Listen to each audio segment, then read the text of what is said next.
I know we're going to rock out at this last line.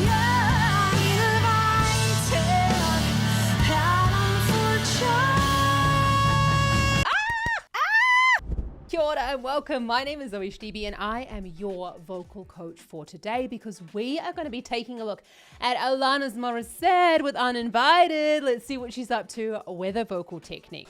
Oh, and if you want to learn more about how to sing and how to make some of the sounds that we're talking about here in the video, then check out the link in the description below because my online singing school, the Vocal Academy, is accepting new students. We'd love to help you to improve your singing technique. Let's just get to Alanis. She's amazing!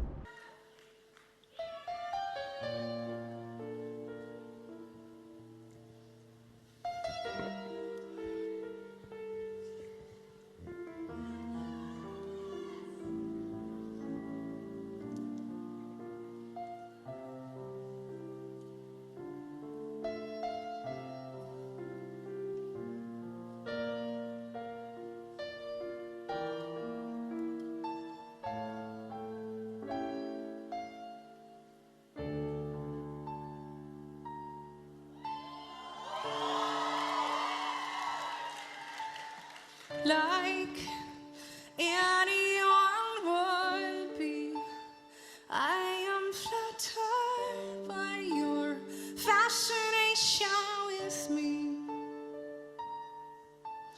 Like any hot-blooded woman, I have simply wanted an object to crave. But you... Oh my goodness me, is she not just the most amazing performer? You can really sense that she's in the moment in which she wrote this song. You really get that sense. So we've got quite a closed mouth shape here, thicker vocal folds. Now there is a noticeable amount of twang in Alanis Morissette sound. That's that not making fun of it. This is what it sounds like in my voice. I have a decent amount of twang in my spoken voice as well. Let's just watch that again from where she starts singing. Like anyone would be, I am flattered by your fascination with me. I mean, we hear it and we immediately think Alanis Morissette, right? So we go, I heard it all her. And so she's got this quite closed mouth shape. Now, we don't really know what's going on with the tongue, but when we've got that much sort of tension within the jaw, we would then say that there's probably a little bit of tension going on in the tongue. And that's what we're kind of hearing is that I heard it on. That kind of, I don't want to say pressed, but that slightly stronger vocal fold closure because we're hearing this flip up to those higher breathier notes. Let's just keep watching. Like any hot-blooded woman, I have simply wanted an object to crave. Now you can see it, an object to crave. So she's lifting the head in order to go back down into those thicker vocal folds. Now, look, she's had a very, very, very long career and Alanis Morissette can do whatever on earth she wants to. Yeah, I am not criticizing her in any way. I'm just trying to show you what's actually going on and why she's doing that. So that kind of lifting of the chin can sometimes facilitate us to go back into those thicker vocal folds. That's why we're looking upwards. And with that extra bit of pressure going on, that's caused by, there's a little bit of tension going on there. Wanted an object to crave, but you're not alone. You're uninvited and unfortunate slide.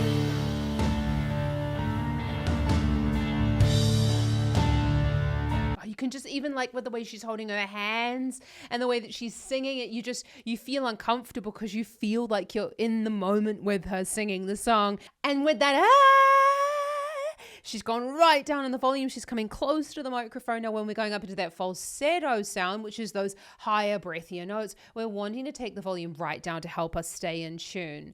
You can see that she's not lifting her chin as much there because there's less tension going on here in the tongue and in this throat area, so it's not needed. Invited and unfortunate slide.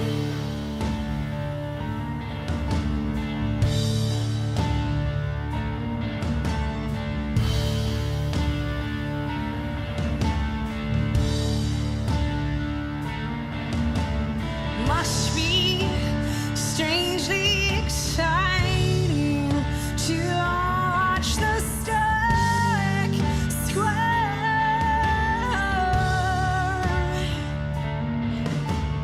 Must be somewhat heartening to.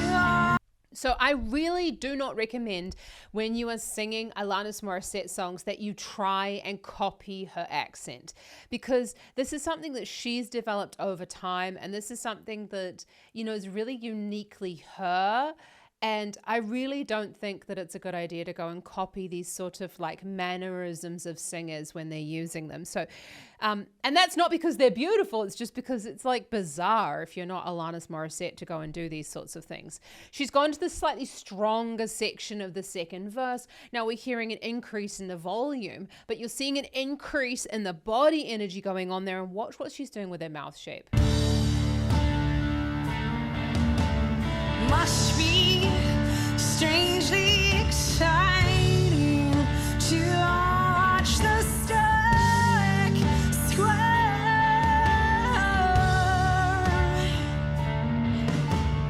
Must be somewhat heartening to watch shepherd me, shepherd. So we go, shepherd,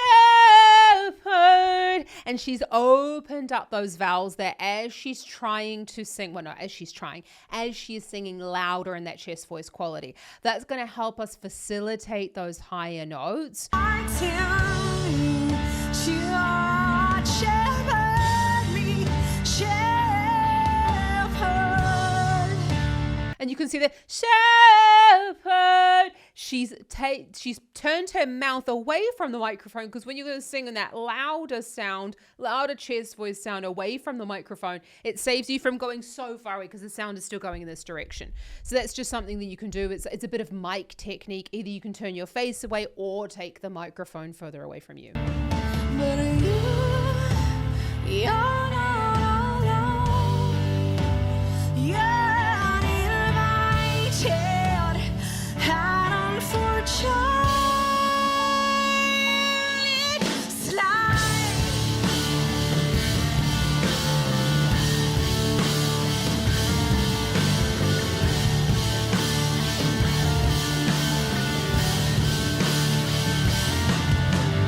Like an uncharted territory, I'm on. Oh God, is she not just amazing? Oh God, so like, you can really like rock out to these songs, but the melodies are just so beautiful as well at the same time that you really, although I can't quite understand everything that she's singing with her articulation, you can feel the pain in the songs that she's singing about. So let's go back a little bit, because I want you to have a little look at the way that she's now used twang to go higher up in the range. So twang is a tightening of the area above the vocal folds, and she's using that twang to go higher up, and she hasn't gone up in such a thick vocal fold.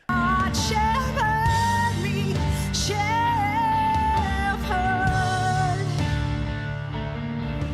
But you're not alone. You're uninvited. And they go, you're uninvited, with that that twang coming in there. That just facilitates closing of the vocal folds. It gives us the appearance of a boost in volume, but it's really kind of using this fabulous filter to create those sounds, rather than going, you're uninvited, rather than getting that thicker vocal fold mass. Had unfortunate slide. Yeah, I don't fight. Hey! And you got really, that is quite thin vocal folds. So twang will tend to thin out the vocal folds, but we've got, hey! It's sort of like so penetrating in the way that it's being sung, but it fits so perfectly with with the meaning of the songs, with the emotion that she's trying to get across. So that's what we're really trying to do with singing, is can we match the feeling with the vocal color that we're trying to use and not just blanketly copy what she's doing.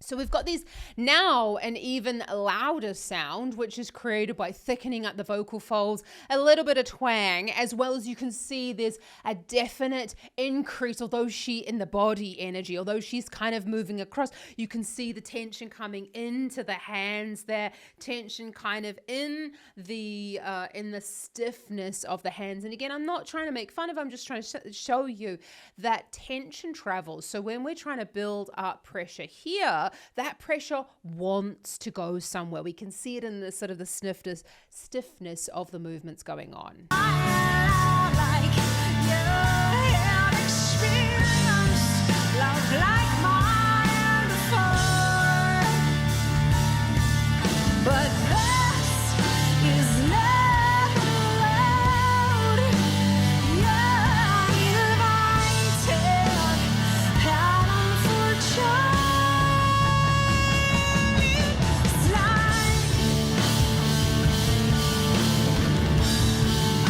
Isn't this so wonderful? This is like a completely sung through song in the way that it doesn't have like a traditional verse, chorus, verse, chorus. It's literally just like the same melody, and it's telling the story as it goes on. You know, we don't have to stick with this like verse, chorus, bridge. You know, there's so many different styles and ways to write songs. And if you are a songwriter, I really do recommend that you do check out a whole bunch of different artists to kind of really see the structure of the song.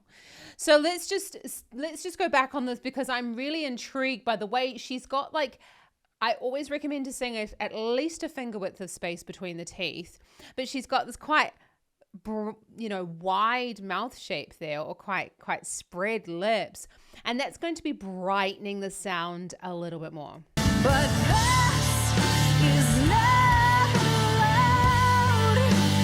You're invited. And you can see there those, you go, you're uninvited. She doesn't have quite the same spread lips there, because that would be quite, wow. I'm sure Alanis could sing this with any mouth shape, but it's just easier to get that slightly darker tone when we're not spreading the lips quite as much.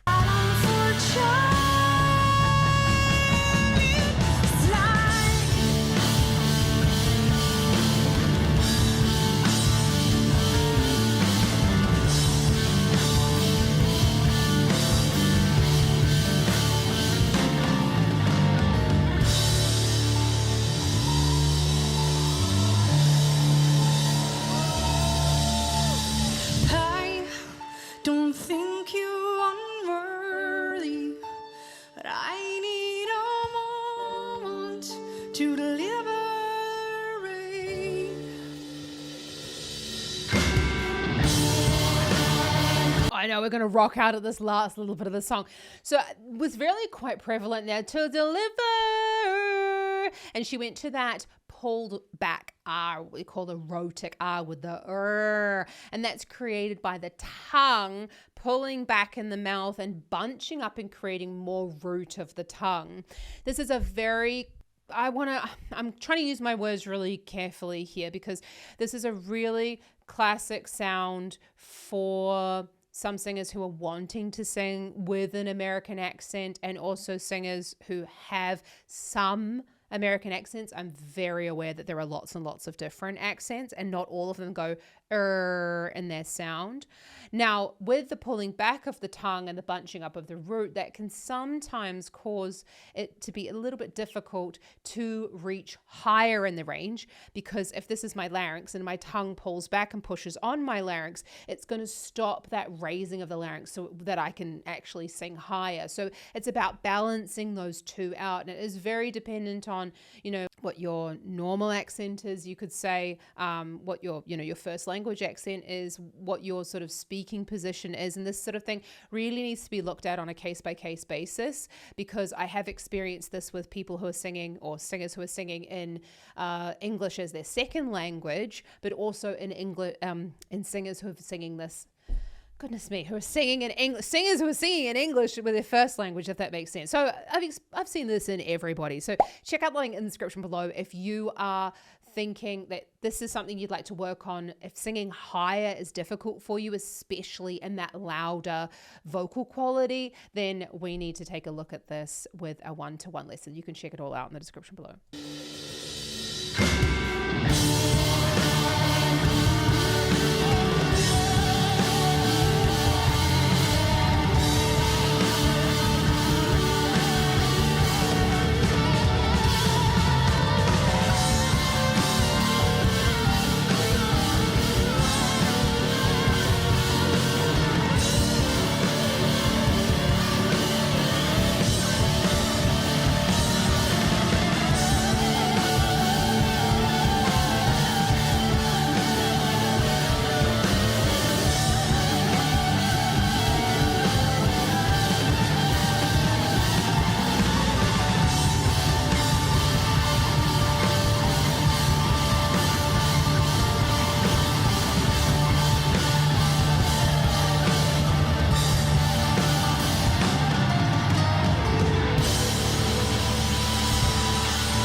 Oh my goodness me. This is just like making me want to go and see like Alanis Morissette perform even more. I think she was even here, or she's going to be here. I've got to go and take a look. I've got to go and take a look at her, where she is, because I know she's doing a world tour at the moment. She's amazing. What an incredible band. And I know that this is, you know, very, very prevalent with a lot of, you know, amazing performers. And we have to think about singers. They're also musicians as well, right? Like, she is also a musician. She's one part of the band. And it's also about, you know, like giving your band that moment. And I love that she exited the stage. She allowed the band to just finish and like have a really big moment for themselves. And I'm sure she would have come out again and done another bow with the whole band, you know. Really, to anyone starting off their singing journey, whenever you're singing with someone, it's a duet with that person. Whether that's a guitarist or a pianist or an entire band, you're singing with them and you're performing with them. So I want you to think about, you know, giving your energy to them, turning to them like what Alanis did. She moved away from the microphone. She gave them their space. And I just want you to really consider this you've got to wait for the, you know, for the end moment before you go, you know, out of character. And that's what I always say I love on this channel. I love that moment where the band finishes and the singer goes back into being themselves and they become like quite shy people, which it's just such a beautiful moment. So, let me know down in the comments if you want me to take a look at more Alanis Morissette. I have to say, I don't really think that I need you to tell me, because I love her voice. It's so beautiful. It's so, you just hear it and you just like know that it's Alanis Morissette. And that's why I don't really like people to copy the way she's singing these songs, and also even the pronunciation of the words, because you've got to find your own specific way of doing it. So, have an awesome rest of your day. And just remember, actually, you know what? Before we get to that, just check out some more Alanis up here so you can keep on watching. And if you would like to support this channel even more, I have a huge favor to ask. I really want to hit 1 million subscribers in 2025. It's a huge goal, but we're going to get there. Hit that subscribe button. I feel it in my bones. I feel it in my bones that we're going to make it to 1 million this year. Have an awesome rest of the day. And just remember that anyone can learn to sing. There's a whole bunch of freebies down in the description. I'll see you around here next time. Ka kite anō.